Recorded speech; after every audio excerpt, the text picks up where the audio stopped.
और मेरे साथ हैं अमलेंदु उपाध्याय। बिहार के राजनीतिक घटनाक्रम जिस तरह से लगातार बदलते दिख रहे हैं और पिछले कुछ दिनों से जो हमने आपसे बात की, जो चर्चा की, जो खबरें पहुंचाई, वो खबरें बिल्कुल पुष्ट होती दिखाई पड़ रही हैं। अब एक कदम आगे बढ़ते हुए आरजेडी के नेता लालू प्रसाद यादव ने साफ कर दिया है कि नीतीश कुमार कभी भी उनके साथ आ सकते हैं और अगर आते हैं तो उनको साथ लेने में कोई परेशानी नहीं होगी। बल्कि लालू प्रसाद ने तो ये भी कहा कि हम तो हमेशा साथ रखते हैं, वही छिटक कर चले जाते हैं। उन्होंने मजाकिया लहजे में कहा, लेकिन अब ये बात साबित हो गई है कि आरजेडी के साथ जो दूरियां थी वो भी खत्म हो चुकी हैं और नीतीश कुमार किसी भी समय अपना गठबंधन बदल सकते हैं, यानी वो एनडीए गठबंधन से इंडिया गठबंधन की ओर जा सकते हैं। नीतीश कुमार के दिल्ली प्रवास के दौरान ही यह साफ हो गया कि कांग्रेस पार्टी पूरी तरह से नीतीश कुमार को अपने साथ लेने को तैयार दिख रही है। और अब बिहार में जो नीतीश कुमार की सबसे प्रतिद्वंद्वी पार्टी है यानी आरजेडी, अब वो खुद तैयार हो चुकी है कि नीतीश कुमार अगर आए साथ में तो कोई दिक्कत नहीं होगी। 2 दिन पहले तेजस्वी यादव ने जिस तरह से नीतीश कुमार के प्रति सॉफ्ट कॉर्नर दिखाया था, उससे भी ये बात साबित हो गई थी। खबरें आ रही थी कि नीतीश कुमार लालू यादव के संपर्क में लगातार बने हुए हैं। अब उसकी पुष्टि दिखाई पड़ रही है कि नीतीश कुमार एनडीए गठबंधन छोड़ने को तैयार बैठे हैं और इंडिया गठबंधन में पूरी तरह से उनके दरवाजे खुले हुए हैं। जो बताया जा रहा था पहले, या ये बताने की कोशिश की जा रही थी कि इंडिया गठबंधन के दरवाजे नीतीश कुमार के लिए बंद हैं। तो कुल मिलाकर अब पूरी ये तैयारी है। और क्या उस पर ज्यादा जानकारी है, अमलेंदु जी उसमें बताएंगे कि लालू प्रसाद यादव ने और क्या कहा है। लेकिन मुख्य बात यही है कि लालू प्रसाद यादव ने स्पष्ट कर दिया है कि नीतीश कुमार के लिए न तो आरजेडी के दरवाजे बंद हैं और न ही इंडिया गठबंधन के दरवाजे बंद हैं। अमलेंदु जी। हाँ, बिल्कुल समीर जी, आपने सही कहा कि लालू प्रसाद यादव ने एकदम स्पष्ट शब्दों में कहा है कि नीतीश कुमार साथ में आएं और काम करें। और असल में एक निजी टीवी चैनल के साथ उन्होंने बातचीत में सारी बातें कही हैं। बड़ी लंबी बातचीत हुई है, क्योंकि वो कुछ कॉपीराइट का मसला है तो वो बाइट हम उनकी दिखा नहीं सकते हैं। लेकिन लालू प्रसाद यादव ने साफ तौर पर कहा है कि नीतीश कुमार आना चाहें तो वापस आ सकते हैं और उनको रख दिया जाएगा। वो संवाददाता ने उनसे पूछा कि नीतीश कुमार साथ आएंगे तो आप उनको माफ कर देंगे, तो स्पष्ट लालू यादव ने कहा कि हाँ, उनको माफ कर देंगे, साथ रख लेंगे, वो आए और काम करें जी। यानी कि साफ जो है वो निमंत्रण खुला। अब अभी तक तो जो चर्चा चल रही थी वो सब पर्दे के पीछे जो बातें हो रही थी उसकी हो रही थी। अब लालू प्रसाद यादव की तरफ से ये साफ जो है वो निमंत्रण दे दिया गया है नीतीश कुमार को कि आप आएँ और काम करें। इस बीच समीर जी, जो कल जो 2 बड़ी घटनाएं हुई, वो 2 घटनाएं ये थी कि जो वहाँ के नवनियुक्त राज्यपाल हैं आरिफ मोहम्मद खान, जिन्होंने भी थोड़ी देर पहले शपथ ली है, वो कल नीतीश कुमार के साथ उनके गाँव कल्याण बिघा गए सड़क मार्ग से।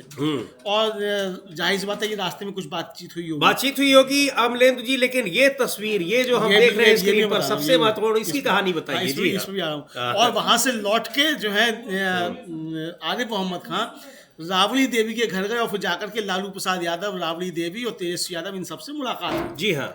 तो वो जो पहुंचे हैं वो विजुअल हम लोगों के पास है, ये देखिए विजुअल वहीं के हैं। और ये तस्वीरें आरिफ मोहम्मद खान की तब की हैं जब वो शपथ नहीं लिए हैं। नियुक्त हो गए हैं लेकिन शपथ अभी उन्होंने कुछ देर पहले ली है। बहुत मायने रखती है ये तस्वीर। यहाँ दूसरी महत्वपूर्ण बात यह है समीर जी कि मोदी जी ने भेजा तो था आरिफ मोहम्मद खान को इसलिए बिहार कि वो जाकर बीजेपी का काम करेंगे और नीतीश कुमार के लिए दिक्कतें पैदा करेंगे, बीजेपी का एजेंडा पुष्ट करेंगे। लेकिन मोदी जी से यहाँ एक चूक ये हो गई कि मोदी जी को ये नहीं मालूम था कि आरिफ मोहम्मद खान पुराने जनता दल ही हैं और कांग्रेस में हुआ करते थे। वीपी सिंह ने जब कांग्रेस छोड़ी और जनता दल बनाया तो आरिफ मोहम्मद खान भी वीपी सिंह के साथ उस जनता दल में चले गए थे, जनमोर्चा में। उसके बाद वो जनता दल बना और आरिफ मोहम्मद खान ने लालू प्रसाद यादव और नीतीश कुमार दोनों के साथ मंत्रिमंडल में काम किया है और उनके पुराने संबंध हैं। तो आरिफ मोहम्मद खान ने वहां जाकर ये दोनों से मुलाकात की। और कल एक और बात भी हुई कि आरिफ मोहम्मद खान अपने छात्र जीवन के पुराने साथी हैं जो रिटायर हो गए, वहाँ अधिकारी थे सचिवालय में, बिहार सचिवालय में, उनके घर भी पहुंचे। तो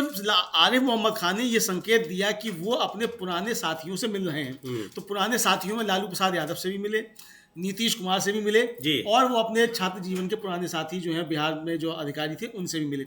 इसका मतलब समीर जी कि आरिफ मोहम्मद खान जो जा रहे हैं वहाँ मोदी जी का काम करने के बजाय लगता है कि आरिफ मोहम्मद खान ने भी जाके वहाँ काम करना जो है वो लालू और नीतीश के बीच में पुल बनने का काम शुरू कर दिया है।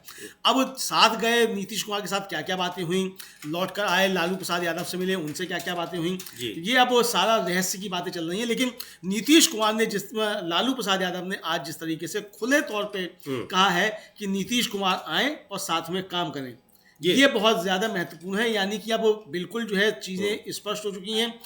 जो हम लोग चर्चा कर रहे थे कि 14 जनवरी तक नीतीश कुमार कोई फैसला ले लेंगे, जो खिचड़ी पक रही है उस खिचड़ी में से समीर जी आज एक दाना निकाल कर जो है उसकी जो देखा गया कि पकी है कि नहीं पकी है, तो वो पकने का दाना जो है वो लालू प्रसाद यादव ने निकाल कर दिखा दिया है कि खिचड़ी पक चुकी है, खिचड़ी पक चुकी है। जी बिल्कुल। और इसमें महत्वपूर्ण बात आपने कही कि जो राज्यपाल है आरिफ मोहम्मद खान शपथ लेने से पहले जो उनकी मेल मुलाकात का कार्यक्रम है बहुत ही दिलचस्प है। यानी वो अपने नए रिश्ते जो भारतीय जनता पार्टी के साथ उनके नए रिश्ते हैं इनके बजाय वो अपने पुराने रिश्तों को और मजबूत करने के लिए उनको जीवंत करने की कोशिश कर रहे हैं।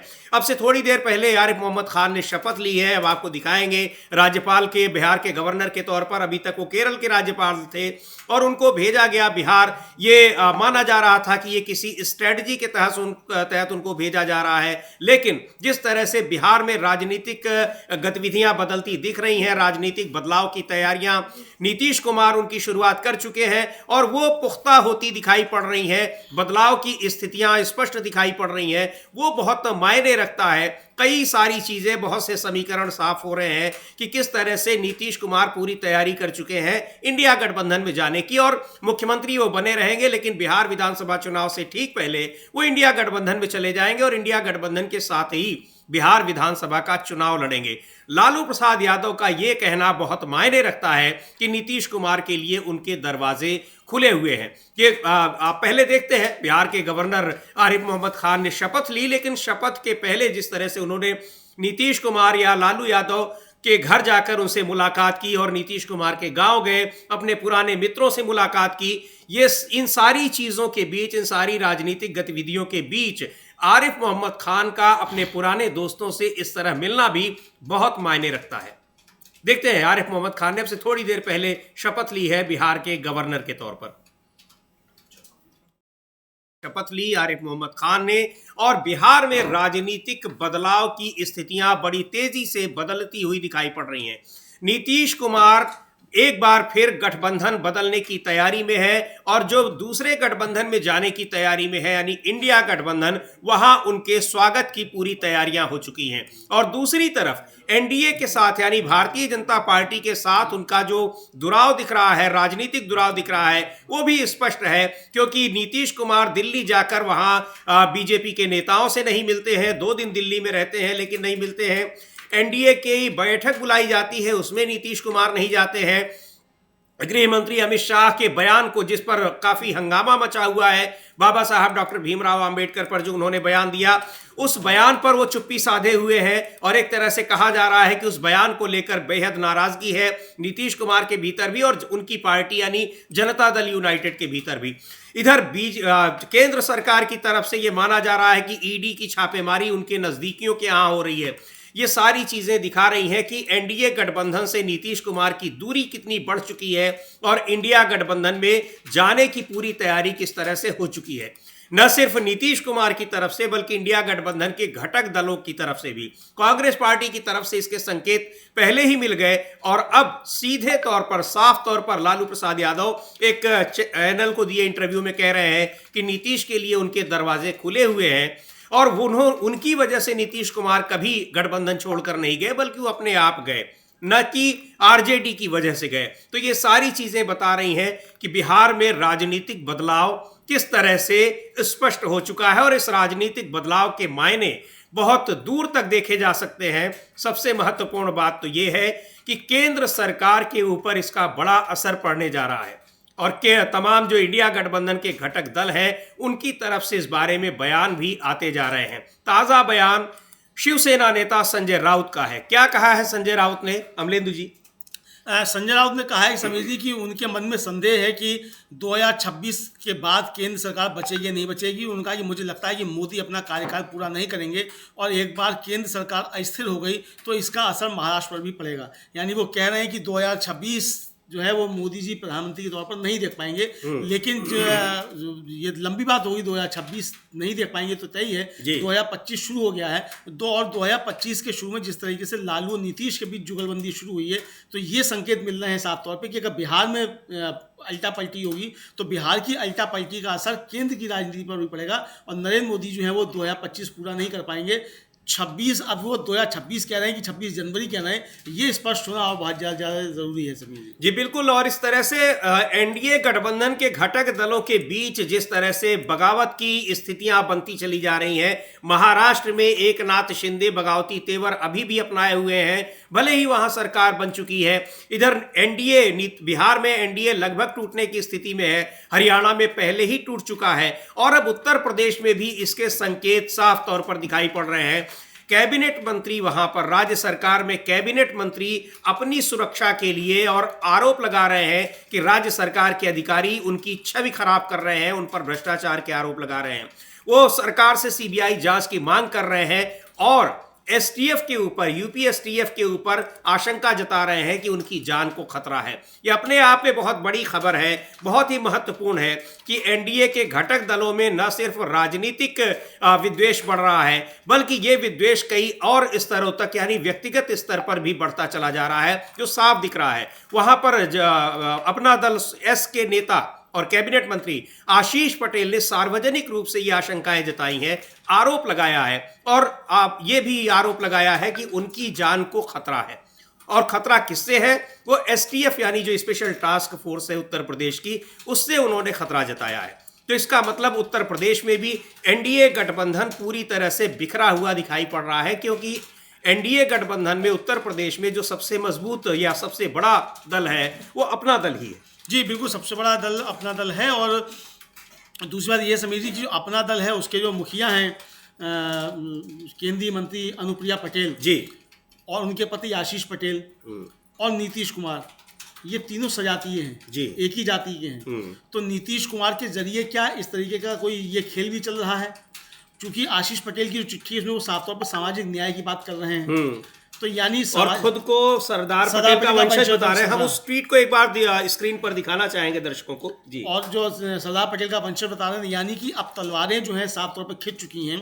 और नरेंद्र मोदी के मंत्री, गृह मंत्री अमित शाह ने जिस तरीके से बाबा साहब डॉक्टर भीमराव अंबेडकर का अपमान किया और उस पर उनको बर्खास्त नहीं किया गया, मंत्रिमंडल से नहीं हटाया गया, इसको लेकर साफ तौर पर अब समीकरण दूसरे बनते हुए दिखाई पड़ रहे हैं। ये उनकी आशीष पटेल की चिट्ठी है जी। ये आशीष पटेल का जो ट्वीट है, उन्होंने जो उनके ऊपर भ्रष्टाचार के तमाम आरोप लगे हैं, बताया गया है कि वो प्राविधिक शिक्षा मंत्री हैं उत्तर प्रदेश में, यानी टेक्निकल एजुकेशन मिनिस्टर हैं, कैबिनेट मंत्री हैं, और उन पर आरोप है कि उन्होंने तमाम इंजीनियरिंग कॉलेजेस में प्रोफेसर्स की और प्रिंसिपल्स की नियुक्तियां की, और जो नियुक्तियां लोक सेवा आयोग के जरिए होनी चाहिए थी वो नियुक्तियां उन्होंने की, और काफी पैसे लेकर। और जबकि समाजवादी पार्टी की जो विधायक है वो उनकी पत्नी यानी आशीष पटेल की पत्नी अनुप्रिया पटेल की ही बहन है, आरोप उन्होंने ही लगाया है, पल्लवी पटेल ने।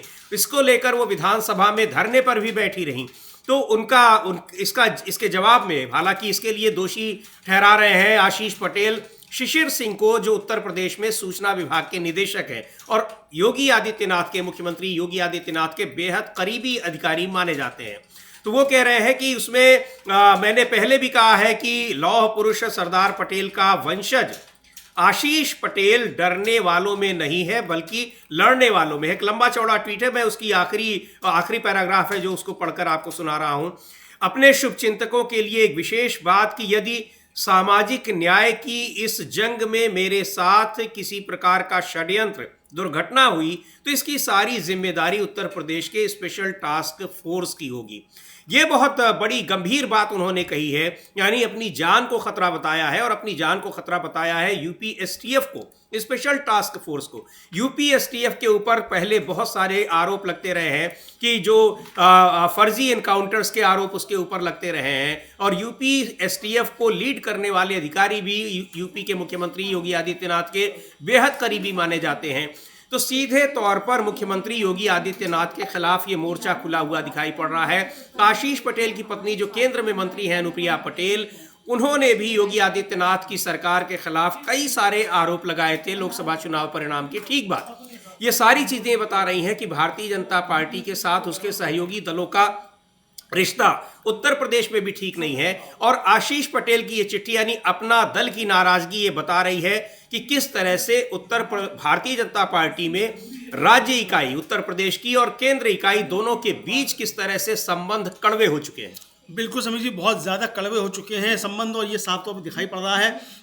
और इन कड़वे संबंधों का असर जो है वो दिखाई पड़ता हुआ दिख रहा है अब देश की राजनीति पर भी, और भारतीय जनता पार्टी की जो अपनी गठबंधन की अंदरूनी राजनीति है उसमें भी साफ तौर पर दिखाई पड़ता हुआ दिख रहा है। यानी कि अब जो एनडीए जो कहा जा रहा है वो गठबंधन टूटता हुआ दिखाई पड़ रहा है ज़बरदस्त तरीके से। और सिर्फ गठबंधन टूट नहीं रहा है, उसके असर जो है वो केंद्र और राज्य की सरकारों पर भी पड़ता हुआ दिखाई पड़ रहा है। नीतीश कुमार जिस तरीके से दिल्ली गए और दिल्ली जाकर बिना मिले प्रधानमंत्री से लौटकर वापस पटना चले गए, हालांकि उनका मिलने का कार्यक्रम था लेकिन उसके बावजूद वो नहीं मिले और लौटकर दिल्ली चले गए, पटना चले गए, और पटना में जाकर वो तमाम लोगों से मिले हैं। सम्राट चौधरी से भी मिले हैं, विजय कुमार सिन्हा से भी मिले हैं, आरिफ मोहम्मद खान से भी मिले हैं, तमाम लोगों से मिले हैं। लंबा जनता दरबार भी सजा है, अपने गांव गए हैं, वहां जाकर सबसे मुलाकात किए। तो यानी कोई ऐसा कारण नहीं समझा जा सकता कि साहब बीमार थे, बहुत ज़्यादा दिक्कत आ गई थी कि प्रधानमंत्री से मिल नहीं सकते थे, या प्रधानमंत्री दिल्ली में नहीं थे, ऐसा भी नहीं था।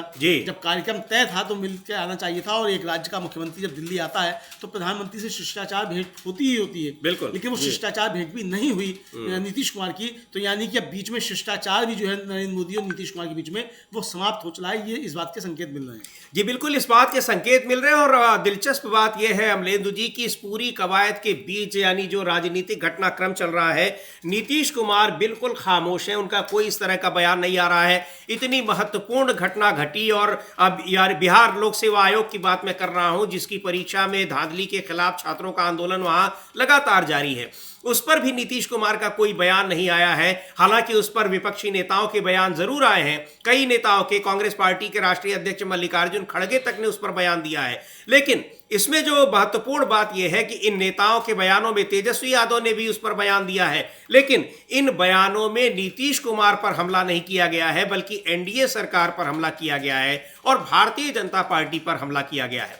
तो ये अपने आप में बहुत ही दिलचस्प बात है कि किस तरह से नजदीकियां बढ़ रही हैं नीतीश कुमार की, और बिहार में लोक सेवा आयोग में जो परीक्षा में धांधली हुई है उसको लेकर जो नाराजगी छात्रों में है भी, उसके लिए भी नीतीश कुमार को दोषी नहीं ठहरा रहे हैं इंडिया गठबंधन के घटक दल। और अब लालू प्रसाद का ये बयान बहुत मायने रखता है। उन्होंने साफ तौर पर यह कहा कि उनके लिए दरवाजे खुले हुए हैं। हालांकि उस पर तेजस्वी यादव की भी प्रतिक्रिया आई है, लेकिन तेजस्वी यादव ने खुद पिछले 2 दिनों में जिस तरह से नीतीश कुमार के प्रति हमदर्दी जताई है, तेजस्वी यादव का हम वो बयान सुनाएंगे आपको जिसमें उन्होंने हमदर्दी जताई है। और जो कुछ भी बीपीएससी छात्रों के साथ हुआ, उनके ऊपर लाठीचार्ज हुआ, पानी की बौछारें की गई, उनको जबरन धरना स्थल से हटाया गया, हालांकि उसके बाद भी प्रदर्शन जारी है, उसके लिए तेजस्वी यादव ने सीधे तौर पर मुख्यमंत्री नीतीश कुमार पर हमला न बोलकर परोक्ष रूप से भारतीय जनता पार्टी को ही दोषी ठहराया है। उन्होंने आरोप लगाया है कि नीतीश कुमार को कुछ लोगों ने, भारतीय जनता पार्टी के कुछ लोगों ने कैप्चर किया हुआ है, कैद किया हुआ है। हालांकि उससे पहले नीतीश कुमार काफ़ी हमलावर थे, माफ़ कीजिएगा, तेजस्वी यादव काफ़ी हमलावर रहे हैं नीतीश कुमार के खिलाफ, काफ़ी हमलावर रहे हैं नीतीश कुमार के खिलाफ। और नीतीश कुमार को लेकर वो मतलब एक तरीके से कहा जाए ज़बरदस्त तरीके से प्रहार करते रहे। लेकिन पिछले दिनों में समीर जी देखने में ये आ रहा है कि तेजस्वी यादव भी जो है वो खामोशी एक तरीके से बरते हुए हैं। बीपीएससी के मसले पर भी उन्होंने जो है पूरी तरीके से सिर्फ एक बार कहा कि वो मुख्यमंत्री जी के इशारे पर लाठीचार्ज हुआ, और उसके बाद फिर उन्होंने वो सारा रुख जो था वो भारतीय जनता पार्टी और भारतीय जनता पार्टी की बी टीम प्रशांत किशोर की तरफ मोड़ दिया। यानी कि पूरी तरीके से अब नीतीश कुमार की तरफ सॉफ्ट लेकर इंडिया गठबंधन और तेजस्वी यादव, लालू प्रसाद यादव चल रहे हैं। कांग्रेस ने भी जिस तरीके से बीपीएससी की को लेकर बीजेपी पर हमला बोला, नीतीश कुमार को साफ बचाकर रखा, उसमें कहीं भी नीतीश कुमार के ऊपर कोई हमला नहीं किया गया। मल्लिकार्जुन खड़गे ने जो ट्वीट किया, उस ट्वीट में भी उन्होंने एनडीए सरकार कहा, बीजेपी को दोषी ठहराया, लेकिन नीतीश कुमार का कहीं कोई जिक्र नहीं था। प्रियंका गांधी ने भी डबल इंजन की एनडीए सरकार जो बीजेपी सरकार, उसको दोषी ठहराया। नीतीश कुमार का उसमें कहीं कोई नाम किसी भी तरीके से नहीं लिया गया। तो ये साफ संकेत मिल रहे हैं कि एक तरीके से देखा जाए तो अब एक मतलब तैयारियां शुरू हो गई हैं नई सरकार बनने की। एक तरीके से देखा जाए नीतीश कुमार प्लस लालू प्रसाद यादव प्लस कांग्रेस, ये सब इनके गठबंधन मिलकर। इधर जो लालू प्रसाद यादव ने आज जो साफ साफ कहा, जो हालांकि वो एक निजी चैनल के साथ कहा और सोशल मीडिया पर खूब वायरल हो रहा है, लोग उसको सोशल मीडिया पर देख सकते हैं। कॉपीराइट की वजह से हम लोग उसको दिखा नहीं सकते, लेकिन उन्होंने जो कहा वो साफ तौर पर लालू यादव ने कहा कि नीतीश के लिए हमारा दरवाजा तो खुला है, नीतीश को भी खोल कर रखना चाहिए। नीतीश आते हैं तो साथ काहे नहीं लेंगे, ले लेंगे साथ। नीतीश साथ में आए, काम करें। और उन्होंने कहा कि नीतीश कुमार भाग जाते हैं, हम माफ कर देंगे। तो ये काफी ज्यादा वायरल हो रहा है। साफ तौर पर लालू प्रसाद यादव कहते हुए सुने जा रहे हैं कि वो साथ आए। तो जो पत्रकार जो है, मतलब संवाददाता, उनसे पूछता है कि नीतीश आएंगे तो आप उनकी गलतियां माफ कर देंगे? तो कह रहे हैं हाँ माफ कर देंगे, हमारे लिए उनके दरवाजे खुले हुए, हम साथ ले देंगे। तो यानी अब एक तरीके से खुला ऑफर जो है वो दे दिया गया है नीतीश कुमार को कि आप चिंता मत कीजिए, भारतीय जनता पार्टी आपका कुछ नहीं बिगाड़ेगी, आप आइए, मुख्यमंत्री आप बनना चाहते हैं, काम कीजिए। ये एक तरीके से। फिर जब पूछा ही गया, उस संवाददाता ने पूछा लालू प्रसाद यादव से कि वो सारे फैसले तो आप ही लेते हैं, तो मतलब आप ही फैसला ले रहे हैं? तो उन्होंने कहा कि हाँ, फैसले हम ही लेते हैं और हम फैसला ले रहे हैं। यानी तेजस्वी यादव की जो बात आ रही थी, तेजस्वी नाराज है अपने चाचा से, तो तेजस्वी की नाराजगी अपनी जगह रहेगी, लेकिन जो फाइनल मोहर जो है वो लालू प्रसाद यादव लगाते हैं। लालू प्रसाद यादव की मोहर लग चुकी है कि नीतीश आते हैं तो साथ आए, हम उनको साथ ले लेंगे, उनके सारे गुनाह माफ कर दिए जाएंगे। तो अब नीतीश कुमार को ये कहने की कोई आवश्यकता नहीं है कि वहां वो क्यों पड़े हुए हैं। और नीतीश कुमार समीर जी किसी भी दिन झोला उठाएंगे और उठ के चल लेंगे और कह देंगे उठ कर कि देखिए साहब, हमने तो मोदी जी के पैर भी छुए थे, विकास के लिए काम होगा और विकास होगा बिहार का, लेकिन ये सुन ही नहीं किए, सुनते ही नहीं है। आप देखिए ना, हम तो पैर छुए थे दो बार। और फिर देखिए बाबा साहब का कितना अपमान किया अमित शाह ने, और मोदी जी ने उनको मंत्रिमंडल से नहीं हटाया, इस्तीफा नहीं हुआ। तो बताइए हम कैसे इसको स्वीकार कर लेते? आप जानते ही हैं, और आप जानते ही हैं कहकर, और नीतीश कुमार जो तुरंत पलटी इधर मार के इधर आ जाएंगे। तो ये जो है वो खिचड़ी जो पक चुकी है, उसके दाने अब निकल कर आना शुरू हो गए हैं कि कितनी खिचड़ी पक रही है। तो एक चावल जो आज निकाल कर हांडी में से देखा गया है, वो हांडी में से चावल जो निकला है वो निकला है लालू प्रसाद यादव की इस बाइट के जरिए। और लगता है कि खिचड़ी तक जो, यानी 14 जनवरी तक ये खिचड़ी पूरी तरीके से पक जाएगी।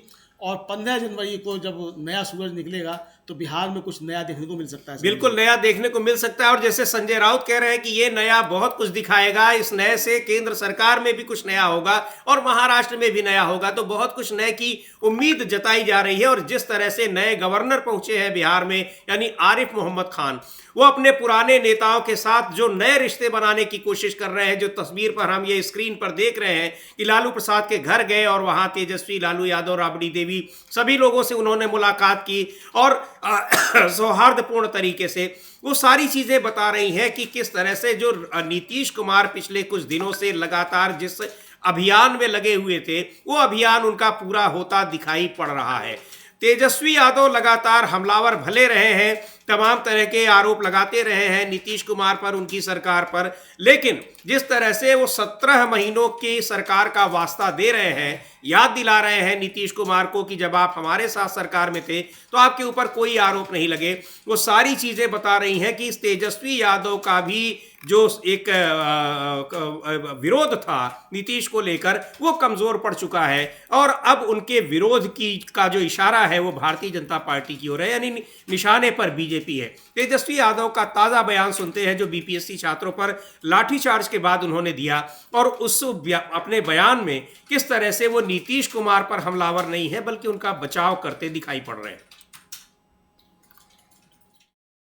कि नीतीश कुमार बीजेपी के कुछ नेताओं के चंगुल में है, उनको कैद करके रखा हुआ है, ये बात वो कह रहे हैं, आरोप लगा रहे हैं। और आज लालू प्रसाद यादव ने जो एक निजी टीवी चैनल में स्पष्ट किया कि नीतीश के लिए उनके दरवाजे खुले हुए हैं, उनकी पार्टी के भी, गठबंधन के भी। उस मामले में भी तेजस्वी यादव का बयान आया है और उन्होंने साफ कर दिया है कि उन लालू यादव जो कह रहे हैं उसमें पूरी पार्टी की सहमति है, यानी एक कंफर्मेशन टेस्ट जो है उन्होंने क्लियर किया है उसके बारे में। उस पर भी तेजस्वी का हम वो बयान भी दिखाएंगे, लेकिन हमारे साथी अविनाश उस पूरी क्रोनोलॉजी को लेकर भी आ रहे हैं, बता रहे हैं कि किस तरह से नीतीश कुमार जब भी पलटते हैं तो समीकरण कैसे बनते दिखाई पड़ते हैं, और वही समीकरण इस समय भी बनते दिख रहे हैं। सबसे बड़ी बात तो यह है कि जैसे जब उनको पाला बदलना होता है तो उस समय वो काफ़ी दिनों तक खामोश रहते हैं, वो खामोशी दिख रही है, लेकिन खामोशी के अलावा भी बहुत सारे संकेत दिख रहे हैं। हाँ, नीतीश कुमार इस समय खामोश जरूर दिखाई दे रहे हैं और उनकी खामोशी हमेशा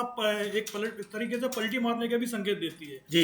और आपको पता होगा जब पिछली बार नीतीश कुमार ने जो पलटी मारी थी, वो ये कहा जा रहा था कि लोकसभा चुनाव को लेकर नीतीश कुमार बहुत ज्यादा डरे हुए थे। बीजेपी की तरफ से ये कहा जा रहा था कि जो इंडिया गठबंधन है वो सिर्फ नीतीश कुमार के साथ में लोकसभा चुनाव तक ही है। लोकसभा चुनाव के बाद जो लालू प्रसाद यादव हैं वो जेडीयू के में सेंध लगाएंगे और उनके सिर्फ 5-7 विधायक चाहिए।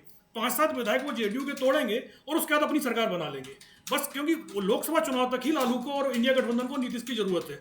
तो जब इस तरीके के सूचनाएं नीतीश कुमार तक पहुंचाई गई तो फिर नीतीश कुमार एक तरीके से भड़बड़ा गए, क्योंकि एक तो उनको जो इंडिया गठबंधन में उनको जो संयोजक पद चाहिए था वो मिला नहीं था और क्योंकि वो चाहते थे कि उनको पीएम पद का उम्मीदवार भी घोषित किया जाए, लेकिन जब उनको लगा कि भाई यहाँ कुछ भी नहीं मिल रहा है और सीएम का पद भी शायद चला जाएगा, तो इसलिए उन्होंने एक मैसेज एक तरीके से थ्रू करना शुरू किया कि भाई वो नाराज हैं। और उसके बाद आपको पता होगा जब अमित शाह जो लगातार बोल रहे थे कि नीतीश कुमार के लिए हमने अपने दरवाजे बंद कर दिए, 14 जनवरी को अचानक एक टीवी चैनल पर नीतीश कुमार को लेकर सवाल पूछा जाता है अमित शाह से कि जो आपके पुराने साथी थे जिसमें से नीतीश कुमार का विशेष जिक्र किया गया जी कि अगर वो वापस आना चाहते हैं तो क्या पार्टी उनको वापस लेगी।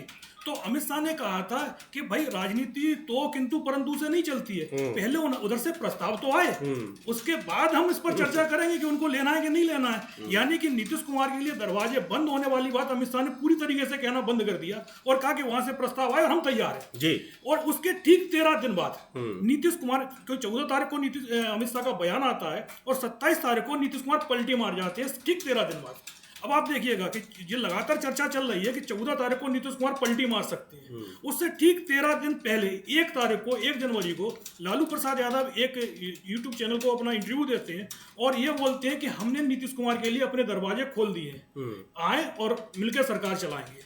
और जाहिर सी बात है कि अब तक जो बातें तेजस्वी यादव कह रहे थे उनके बयान भी अब आप देख रहे हैं कि उनके पलटते हुए दिखाई दे रहे हैं। और दूसरी बात यह है कि उन्होंने एक तरीके से यह भी बोल दिया कि पार्टी के सुप्रीमो हम हैं, फैसला हम लेंगे और जो फैसला हम लेंगे वो पूरी पार्टी मान लेगी और हमारे दरवाजे नीतीश कुमार के लिए खुल गए हैं। तो क्या 13 दिन बाद, जैसे पिछली बार अमित शाह का बयान आया था उसके ठीक 13 दिन बाद जिस तरीके से सत्ता पलटी थी, क्या इस बार भी 13 दिन बाद यानी 14 तारीख को शुरुआत से कहा जा रहा है कि 14 तारीख को खरमास खत्म होगा शाम को और रात आते आते संभवतः बिहार में खेल हो जाएगा। और क्योंकि परिस्थितियां बिल्कुल दिनों दिन बदल रही है और दिनों दिन यही संकेत मिलते जा रहे हैं और बहुत ही पुख्ता संकेत मिल रहे हैं कि परिस्थितियां बदल चुकी हैं। हाँ बिल्कुल, क्योंकि जो स्थिति लोकसभा चुनाव के समय थी वही स्थिति इस बार भी बनती हुई दिखाई दे रही है। अमित शाह का बयान आता है सीएम पद को लेकर और उसके बाद विजय सिन्हा का बयान आता है, ये लगातार सुर्खियां बनते हैं। उसके बाद बीजेपी की तरफ से इस पर डैमेज कंट्रोल की कोशिश की जाती है, लेकिन वो बयान कहीं सुनाई नहीं देते हैं, कोई दिखाता भी नहीं है। बयान अमित शाह का ही चलता है और विजय सिन्हा का चलता है। और दूसरी बात यह कहा जाता है कि जो बात अमित शाह ने कह दी वो ही बीजेपी की रणनीति होती है।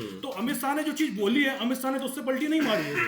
बीजेपी के जो लोकल नेता है वो जरूर बोल रहे हैं कि नीतीश कुमार के नेतृत्व में चुनाव लड़ेंगे। अरे भाई, ये बात तो अमित शाह ने महाराष्ट्र के लिए भी बोली थी। वो बोले थे कि एकनाथ शिंदे के नेतृत्व में हम चुनाव लड़ रहे हैं, लेकिन सीएम कौन बनेगा उसके बाद, ये बात तो अमित शाह आज भी नहीं बोल रहे हैं। उस समय भी महाराष्ट्र के लिए नहीं बोल रहे थे वो कि सीएम कौन बनेगा। उन्होंने नहीं बताया था कि देवेंद्र फडणवीस को हम सीएम बनाएंगे। बिल्कुल, लेकिन जब आपने देखा नतीजे आए तो आज देवेंद्र फडणवीस वहां सीएम है।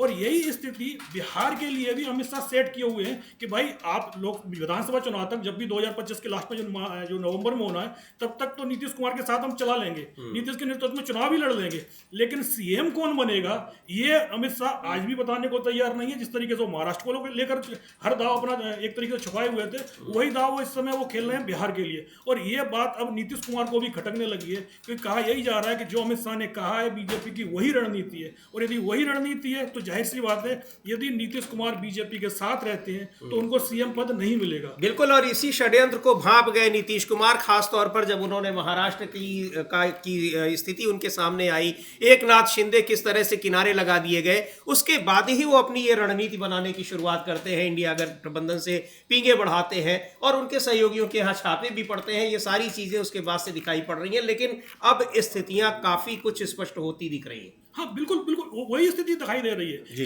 इंडिया गठबंधन की जो सरकार बनती है 5 दिसंबर को, जब शिंदे की जगह हम देखते हैं देवेंद्र फडणवीस सीएम पद की शपथ ले रहे हैं, तो उसके बाद स्थितियां बिल्कुल बदलना शुरू हो गई हैं। क्योंकि पिछली बार भी इसी तरीके से हुआ था कि जब अमित शाह 10 दिसंबर 2023 को जब बिहार के दौरे पर गए थे, एक सरकारी कार्यक्रम था, तो सरकारी कार्यक्रम में नीतीश कुमार भी आए हुए थे और तेजस्वी यादव भी आए हुए थे। लेकिन जो गर्मजोशी उस समय दिखाई दी थी नीतीश कुमार में ने अमित शाह को लेकर, उसके बाद से ही संकेत मिलना शुरू हुए थे, लेकिन उस समय उन संकेतों को आरजेडी पकड़ नहीं पाई थी।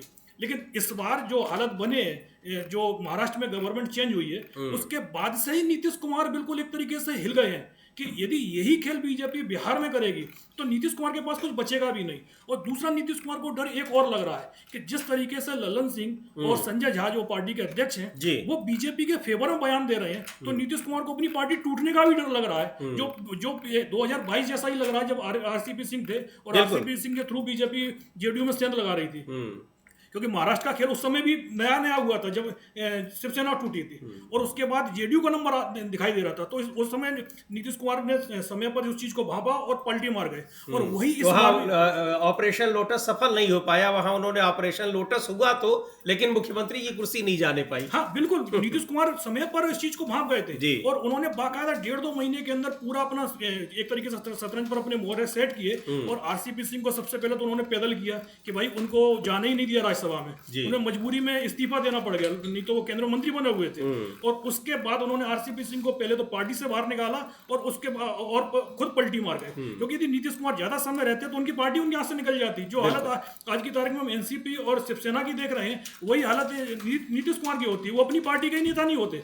तो जाहिर सी बात है नीतीश कुमार इस बार भी इस चीज को भांप गए हैं, यदि ज्यादा समय तक वो रहते हैं तो जो खेल उद्धव ठाकरे और शरद पवार के साथ हुआ है वो बिहार में भी हो सकता है। बिल्कुल, और नीतीश कुमार ये कतई नहीं चाहते कि मुख्यमंत्री का पद उनके हाथ से जाए, उनके पास सीटें कम आए चाहे ज्यादा आए। तो अब उनको जैसे ही षड्यंत्र की जानकारी मिली तो अब वो किनारा करने लगे, और अब वो सारी चीजें स्पष्ट दिखाई पड़ रही हैं कि किस तरह से इंडिया गठबंधन की ओर उनका झुकाव जो था वो अब पूरी तरह से उनके वहां पर शामिल होने तक पहुंच चुका है। अमलेंदु जी, और इसको लेकर जिस तरह से आज लालू प्रसाद यादव का बयान आया, तेजस्वी यादव के पिछले 2-3 दिनों से जिस तरह से एक नीतीश कुमार के प्रति सॉफ्ट कॉर्नर दिख रहा था छात्रों के इतने बड़े आंदोलन के बावजूद, और अब तेजस्वी यादव भी जिस तरह से लालू यादव की बातों का समर्थन करते दिखाई पड़ रहे हैं, इंडिया गठबंधन के घटक दलों की तरफ से यानी कांग्रेस पार्टी की तरफ से भी साफ तौर पर अब जैसे नीतीश कुमार के स्वागत की बातें हो रही हैं गठबंधन में,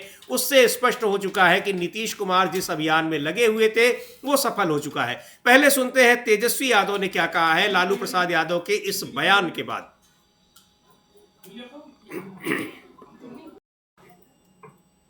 चीज भी स्पष्ट कर दी कि आरजेडी में जो फैसला लिया जाना है वो उनकी सहमति से लिया जाना है, दरवाजे खुल चुके हैं, और तेजस्वी यादव भी इस बात को नहीं इनकार कर रहे हैं कि दरवाजे खुले नहीं हैं। तो ये सारी डिप्लोमेटिक आंसर दे रहे हैं तेजस्वी, बिल्कुल ये इनकार नहीं कर रहे हैं कि दरवाजे नहीं खुले हैं, ये कतई इनकार नहीं कर रहे हैं। कह रहे हैं कि आप लोगों को ठंडा करने के लिए लालू जी जो है आप कुछ बोलते हैं, लेकिन ये नहीं कह रहे हैं कि नहीं नहीं हम उनको घुसने नहीं देंगे नीतीश कुमार को, जैसे अमित शाह ने कह दिया था कि दरवाजे बंद हैं। तेजस्वी कतई नहीं कह रहे हैं कि दरवाजे बंद हैं। ये भी हो कि बात से पलट गए हैं, और उससे पहले क्या कह रहे हैं, सबको मिलकर काम करना है। जी हाँ, और मिलकर सबको किसको काम करना है, आरिफ मोहम्मद खान को बधाई दे रहे हैं। आरिफ मोहम्मद खान किससे मिलकर आए हैं, नीतीश कुमार से। आरिफ मोहम्मद खान किससे मिल रहे हैं, लालू प्रसाद यादव से।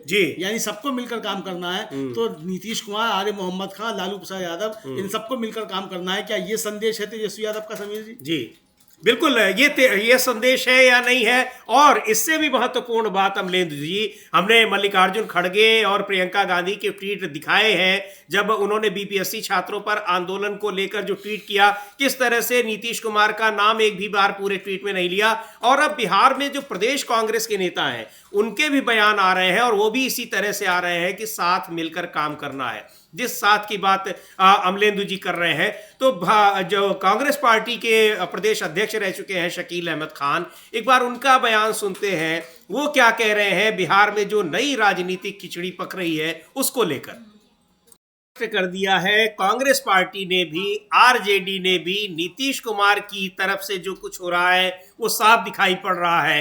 तो जो बार बार यही रिपीट किया शकील अहमद खान ने, कांग्रेस के बड़े वरिष्ठ नेता हैं, प्रदेश कांग्रेस के अध्यक्ष रह चुके हैं बिहार में और बड़े प्रभावी नेता हैं, वो यही बात रिपीट कर रहे हैं कि एक ही लाइन में हमने स्पष्ट कर दिया कि एक तरफ गांधीवाद है और दूसरी तरफ गोडसेवाद। गांधीवाद की ओर लौट आते हैं तो फिर कोई बात ही नहीं है। स्वागत है। हाँ बिल्कुल समीर जी, और स्पष्ट एकदम जो है मतलब ये उसके बाद वो जोड़ भी दे रहे हैं जी कि हमने एक लाइन में कह दिया, इससे ज्यादा और क्या कहें कि गांधीवादी जितने हैं वो गोडसेवादियों से दूर हो जाएं जी तो सब माफ है। तो यानी कि नीतीश कुमार की अब तक की राजनीति के जितने भी पाप हैं वो सारे माफ कर दिए जाएंगे, गोडसेवादियों का साथ छोड़ दें नीतीश कुमार। तो नीतीश कुमार जो है वो मुझे लगता है कि शायद वो इस तरफ बढ़ रहे हैं कि वो अपने सारे पाप जो है वो माफ कराएं और गंगा नहाएं। जी बिल्कुल। तो 14 जनवरी को गंगा नहाएंगे नीतीश कुमार लगता तो 14 जनवरी को, यानी 14 जनवरी को इस समय केंद्र बिंदु बना हुआ है उत्तर प्रदेश प्रयागराज, जहां महाकुंभ आयोजित हो रहा है। 14 जनवरी को वहां पहला स्नान है उस महाकुंभ का।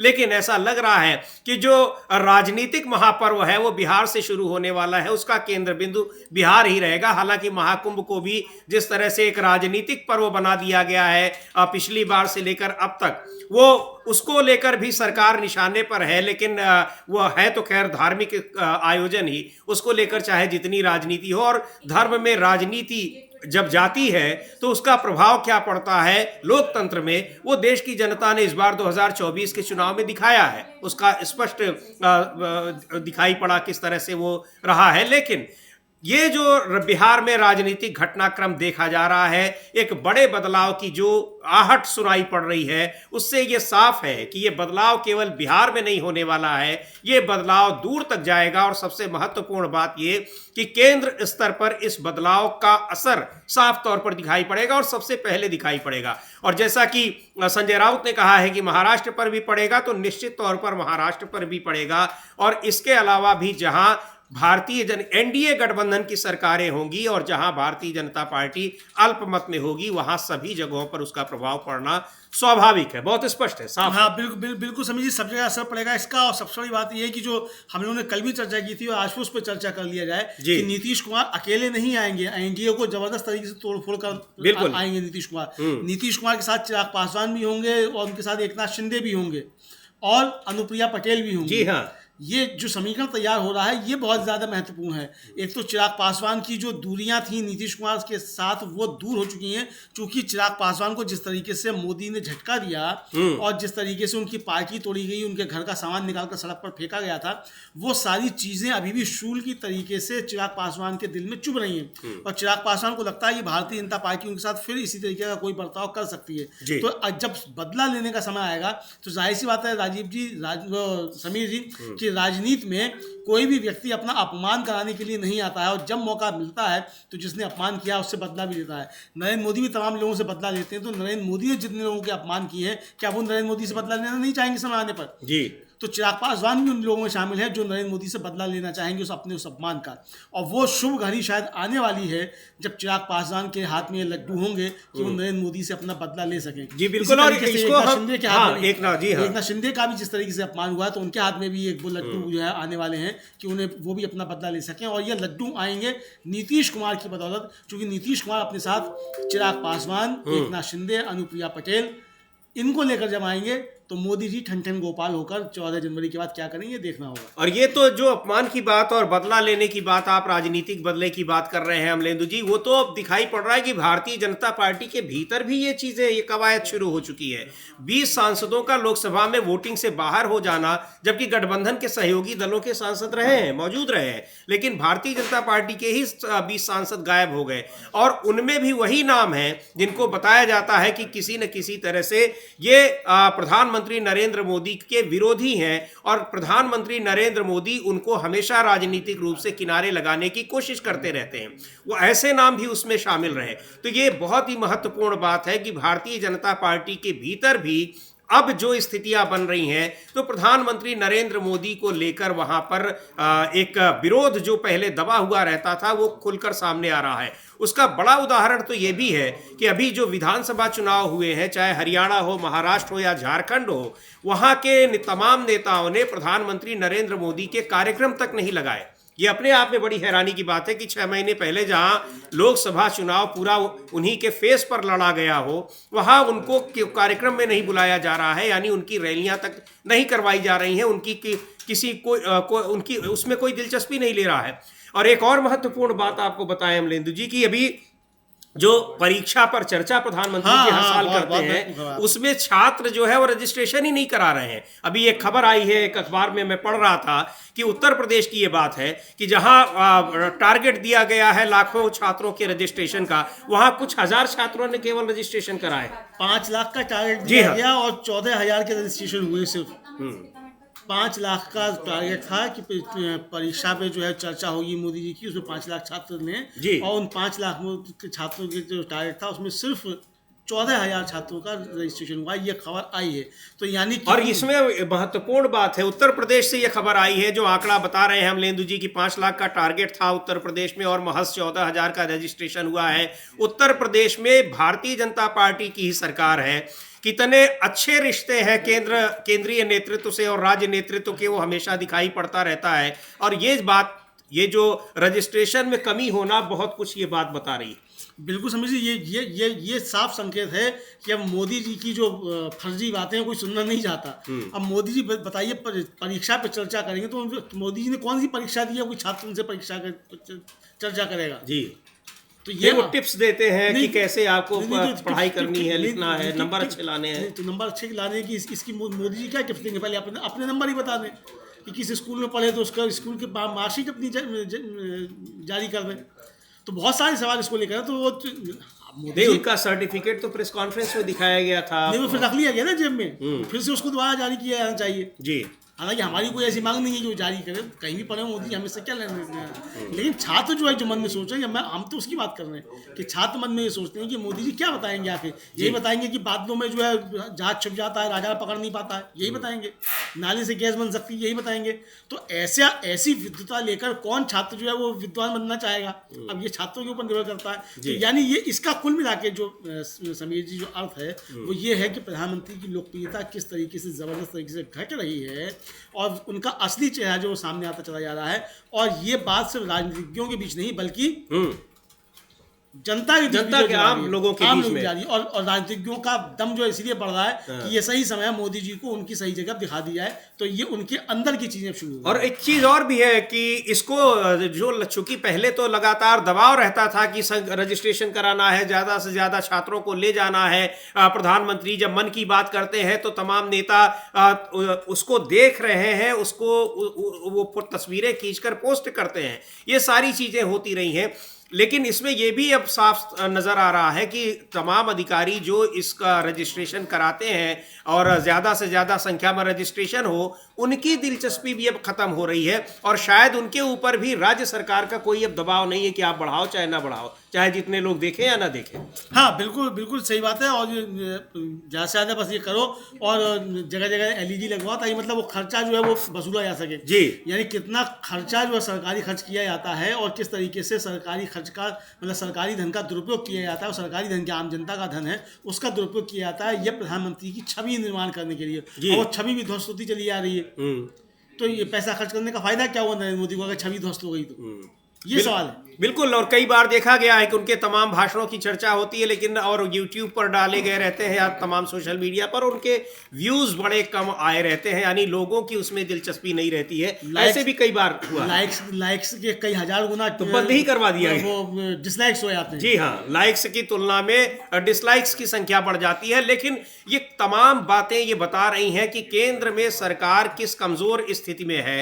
हालांकि अभी जब लोकसभा का शीत सत्र हुआ और उसमें जिस तरह से वन नेशन वन इलेक्शन विधेयक लेकर आया गया, कोशिश की गई कि एक बार फिर प्रोएक्टिव हुआ जाए, हमलावर हुआ जाए विपक्ष के ऊपर, लेकिन सहयोगी दलों ने NDA के ये बता दिया है कि अब उस स्थिति में आप नहीं हैं और आपने जरा भी अगर कोशिश की कि आप संविधान के बियॉन्ड जाएं, कानून के बियॉन्ड जाएं, जो लोकतांत्रिक प्रक्रिया है उसके अगर आप बियॉन्ड अगर जाने की कोशिश करते हैं, उससे दूर जाने की कोशिश करते हैं, उस पर फिर आपको सहयोगी दलों का साथ कतई नहीं मिलेगा। बाबा साहब डॉक्टर भीमराव अंबेडकर को लेकर जो गृह मंत्री अमित शाह ने राज्यसभा में बयान दिया, उस पर सहयोगी दलों ने जिस तरह से बेरुखी दिखाई है, कोई भी दल सीधे तौर पर समर्थन करता नहीं दिखाई पड़ा, जबकि समर्थन करने के लिए विशेष रूप से जेपी नड्डा ने बैठक बुलाई, उसमें अमित शाह मौजूद रहे, लेकिन नीतीश कुमार नहीं गए। जो तमाम नेता पहुंचे भी एनडीए के घटक दलों के, उन्होंने भी इस मामले में सरकार का साथ देने से साफ मना कर दिया, क्योंकि उसके बाद से अब तक कोई बयान किसी का नहीं आया है जो दिखे कि वो इस मामले में अमित शाह का बचाव कर रहा है। अमलेंदु जी। हाँ बिल्कुल समीर जी, सहयोगी दलों की तरफ से कोई बचाव की चीज़ें देखने को नहीं मिली कि अमित शाह का कोई बचाव किया जाए। और बताया जाता है कि वो जो बैठक बुलाई गई थी एनडीए की, वो बुलाई ही इसलिए गई थी कि लोग अमित शाह का बचाव करें। चूंकि इंडिया गठबंधन पूरा जो है वो बाबा साहब के अपमान के मसले पर अमित शाह पे हमलावर है, लेकिन किसी ने भी उसका कोई समर्थन दिया। और चंद्रबाबू नायडू तो अगले दिन नाराज होकर वापस लौट गए और नीतीश कुमार पहुंचे ही नहीं। तो ये सारे संकेत जिस तरीके से आ रहे हैं, तो इससे साफ जाहिर हो रहा है कि देश जो है किसी दूसरी करवट बदल रहा है। जैसे जैसे सूर्य नारायण जो है अपनी दिशा बदल रहे हैं, वैसे वैसे इस सरकार की दिशा भी जो बदलती दिखाई पड़ रही है समीर जी। जी बिल्कुल, इस सरकार की दिशा बदलती दिखाई पड़ रही है और उस बदलाव की अभी तक आहट सुनाई पड़ रही थी, लेकिन अब वो स्पष्ट होती जा रही है धीरे धीरे। जिस तरह से इंडिया गठबंधन के घटक दलों के बयान आ रहे हैं, इंडिया गठबंधन के घटक दलों का नीतीश के प्रति एक सॉफ्ट कॉर्नर दिखाई पड़ रहा है, बावजूद इसके कि छात्रों का एक बड़ा आंदोलन वहां बिहार में जारी है। अभी उस पर हम एक बार फिर सुनेंगे तेजस्वी यादव के उस बयान को। पप्पू यादव ने भी जिस तरह से बयान दिया, उसमें नीतीश कुमार को नहीं घेरा, बल्कि उन्होंने भी एनडीए सरकार को घेरा और भारतीय जनता पार्टी पर आरोप लगाया कि वो किस तरह से एक प्रशांत किशोर को, जो जन स्वराज पार्टी के नेता हैं, उनको आगे कर इस मामले में वो नीतीश कुमार की छवि को खराब करने की कोशिश कर रही है। तो ये सारी चीजें दिखा रही हैं कि एनडीए गठबंधन से नीतीश कुमार की दूरी किस कदर बढ़ चुकी है, पूरी तरह से अलगाव हो चुका है, ये दिखाई पड़ रहा है। और इंडिया गठबंधन के साथ जाने की उनकी तैयारी पूरी हो चुकी है, घोषणा बाकी है, उसके संकेत लगातार साफ दिखाई पड़ रहे हैं। और सबसे बड़ा संकेत जो आज मिला है वो ये है कि लालू प्रसाद यादव ने साफ तौर पर कह दिया कि नीतीश के लिए दरवाजे खुले हुए हैं। और यही नहीं, कांग्रेस पार्टी के प्रदेश अध्यक्ष रह चुके शकील अहमद खान ने जिस तरह से कहा कि वो आए, उन्होंने स्पष्ट रूप से मना किया, लेकिन उनके बयान का सीधा तौर पर मतलब यही था कि बिल्कुल पूरी तरह से स्वागत है। और उससे पहले मल्लिकार्जुन खड़गे और प्रियंका गांधी के ट्वीट्स ने जो बीपीएससी छात्रों पर किए गए हमले थे पुलिस के, उस पर जो उन्होंने बयान दिया था, उससे यह साफ था कि कांग्रेस पार्टी की ओर से जो हरी झंडी बिल्कुल मिल चुकी है नीतीश कुमार को। बिल्कुल समीर जी, और उन ट्वीट्स में ही साफ लग गया था कि खिचड़ी पक चुकी है, क्योंकि नीतीश कुमार आए थे दिल्ली और डॉक्टर मनमोहन सिंह के परिजनों से मिले। अब वहां क्या बातें हुई और क्या कांग्रेस के नेताओं से कोई संपर्क हुआ, अब इस तरह की कोई बातें सामने निकलकर तो नहीं आई है बाहर निकलकर, लेकिन मल्लिकार्जुन खड़गे और प्रियंका गांधी दोनों के ट्वीट में उसका आभास जरूर मिल रहा है कि नीतीश कुमार के साथ इंडिया गठबंधन की खिचड़ी कुछ पक चुकी है।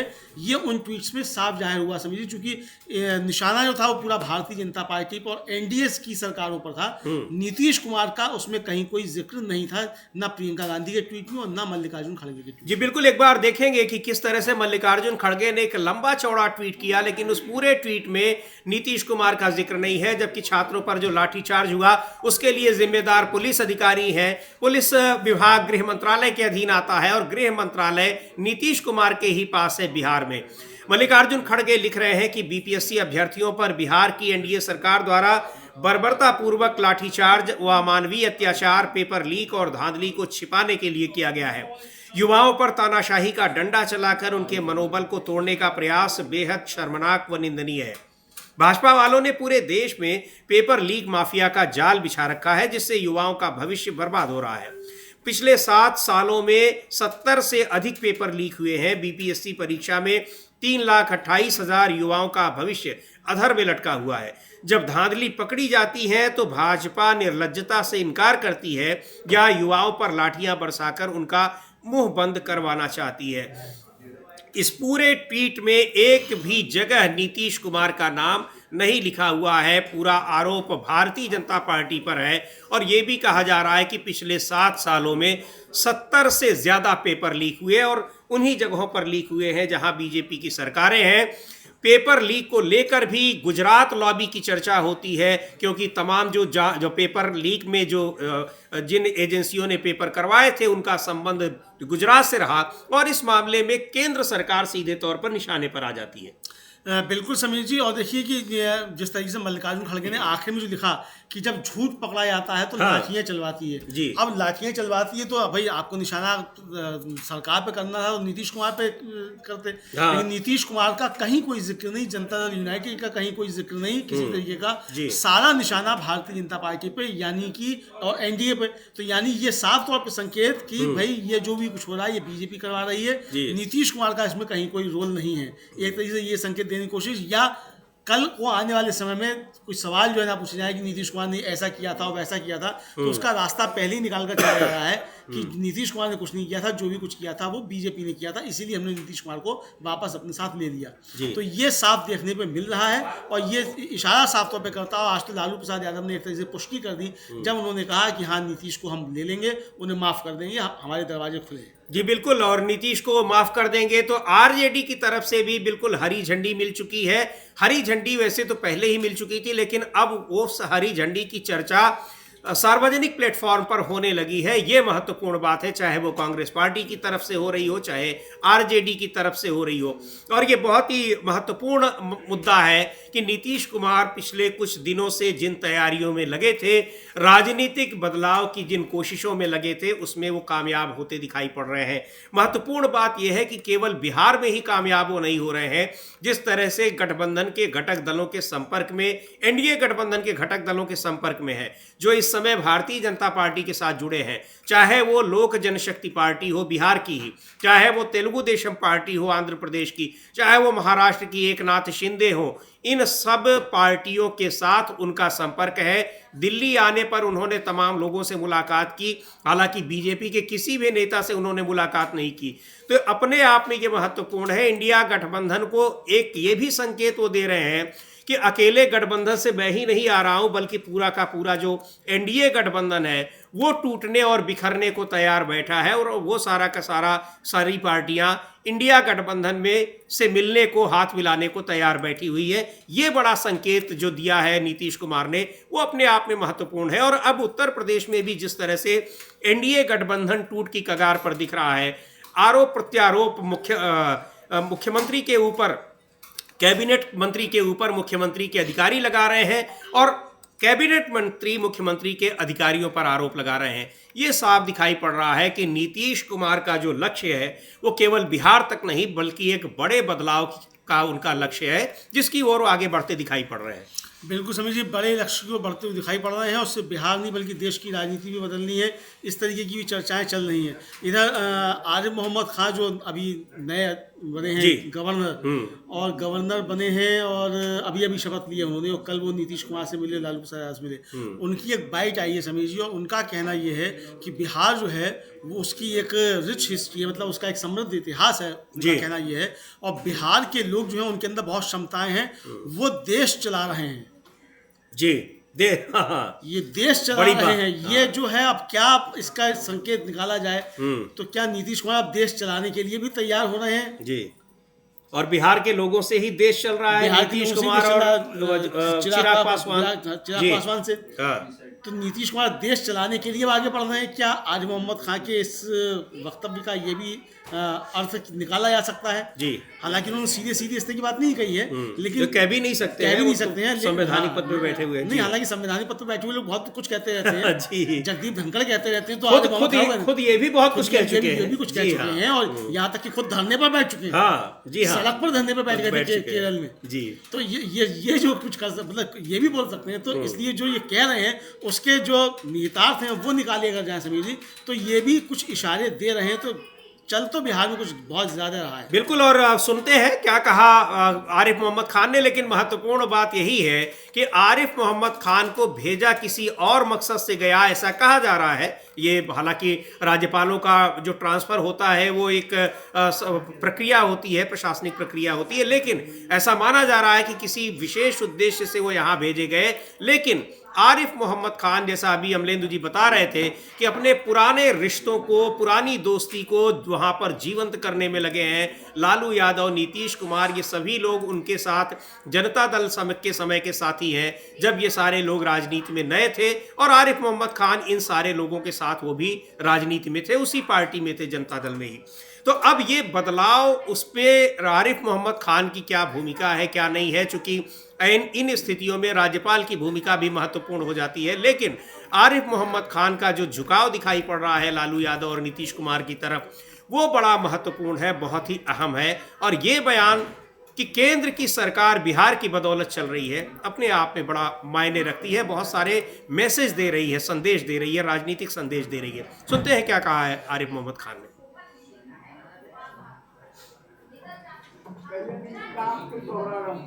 बिहार का बहुत ही शानदार गौरवशाली इतिहास है और बिहार के अंदर जबरदस्त क्षमता है। बिहार के लोगों में, बिहार के लोगों को गौर करिए तो पूरे देश की व्यवस्था चला रहे हैं, तो ये जबरदस्त क्षमता है। और बिहार, यहाँ के लोगों में क्षमता है कि बहुत आगे जाएगा बिहार, देश आगे जाएगा, बिहार भी आगे जाएगा।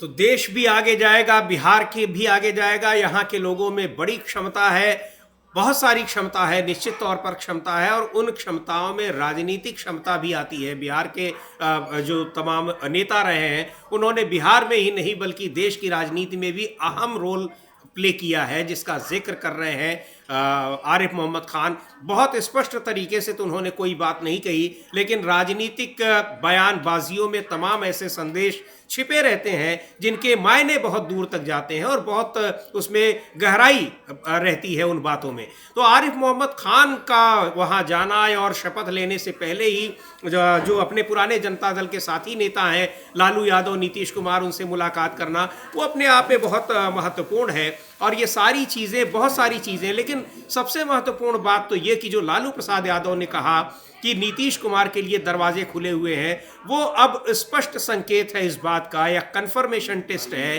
कि नीतीश कुमार इंडिया गठबंधन में जा चुके हैं। केवल समय की बात है कि वो कब जा रहे हैं, कब इसकी घोषणा कर रहे हैं। जी जी, समझिए, बस मुहूर्त निकलने की देर है और मुहूर्त शायद निकला हुआ है, उस मुहूर्त पर ही घोषणा होना बाकी है। ऐसा लग रहा है, चूंकि सारे समीकरण और सारे जो घटनाएं हैं वो इसकी तरफ साफ तौर पर संकेत दे रही हैं। और दूसरी बड़ी बात ये समझिए कि नीतीश कुमार को लेकर बीजेपी भी एकदम खामोश है। जी, बीजेपी भी अब कुछ बोल नहीं रही है, ना समर्थन में ना विरोध में, यानी बीजेपी भी अब देख रही है कि नीतीश कुमार क्या दांव चलने वाले हैं। तो बीजेपी भी वेट एंड वॉच की स्थिति में है कि नीतीश कुमार के अगले कदम क्या होते हैं। क्योंकि बीजेपी को भी लग रहा है कि भाई आरिफ मोहम्मद खान की मुलाकात हो रही है नीतीश से और लालू प्रसाद यादव से, राबड़ी देवी से। इधर लालू प्रसाद यादव खुलकर न्योता दे रहे हैं कि आ जाइए, और नीतीश कुमार दिल्ली में बिना प्रधानमंत्री से मिले हुए लौटकर चले जाते हैं पटना, और पटना में तमाम लोगों से मिलते हैं। तो आखिर इस सबके पीछे चल क्या रहा है, तो बीजेपी भी इसको देख रही है। तो ये अब चीज़ें अब एक तरीके का खिचड़ी जो है वो बिल्कुल पकती हुई दिखाई पड़ रही है। पटना में तमाम लोगों से मिलते हैं अमलेंदु जी, लेकिन बीजेपी के अपने दोनों जो डिप्टी सीएम हैं उनसे उनकी मुलाकात की कोई तस्वीर इधर बीच नहीं है। मिले हुए हैं, मिले हैं, लेकिन जब राज्यपाल से मिलने वो गए थे तब उनकी तस्वीर नहीं आई थी। राज्यपाल से मिलने गए तब नहीं है, बाद में जो अपने निवास पे सब लोगों से मिले हैं, सब में क्रम से मिले हैं। जी हाँ, जी, उसमें क्रम से जो है आए हैं दोनों मुख्यमंत्री, मतलब सम्राट चौधरी और विजय कुमार सिन्हा, तो उनसे वो मिले हैं, लेकिन अपने साथ लेकर नहीं गए थे राज्यपाल के पास, ना राज्यपाल के पास लेके गए, ना दिल्ली साथ लेकर आए, ना दिल्ली साथ लेकर आए थे। तो ये बहुत महत्वपूर्ण बात है। तो बिल्कुल सही कह रहे हैं कि अमलेंदु जी की दोनों तरफ से भारतीय जनता पार्टी भी वेट एंड वॉच की स्थिति में है कि नीतीश कुमार अगला कदम क्या उठाते हैं। लेकिन ऐसा लग रहा है कि नीतीश कुमार को जो कदम उठाना था वो उठा चुके हैं, केवल उसकी घोषणा नहीं किए हैं। और उनके उठाए हुए कदमों की जानकारी अब इंडिया गठबंधन के नेताओं की तरफ से, उनके बयानों से, सोशल मीडिया पर उनके जो पोस्ट लिख रहे हैं उनसे वो मिल रही है साफ तौर पर। बहरहाल दोनों ही पार्टियों का, दोनों ही गठबंधनों का क्या अगला कदम होता है, लगातार हमारी इस पर निगाह बनी हुई है, नज़र बनी हुई है। आपको उससे हम अपडेट करा रहे हैं। आप भी बने रहिए डीबी लाइव के साथ, हमारे तमाम कार्यक्रमों के साथ, खबरों से और विश्लेषण से, हमारे नियमित कार्यक्रमों से आप जुड़े रहिए। इस कार्यक्रम को अब यहीं समाप्त करने की इजाज़त चाहते हैं।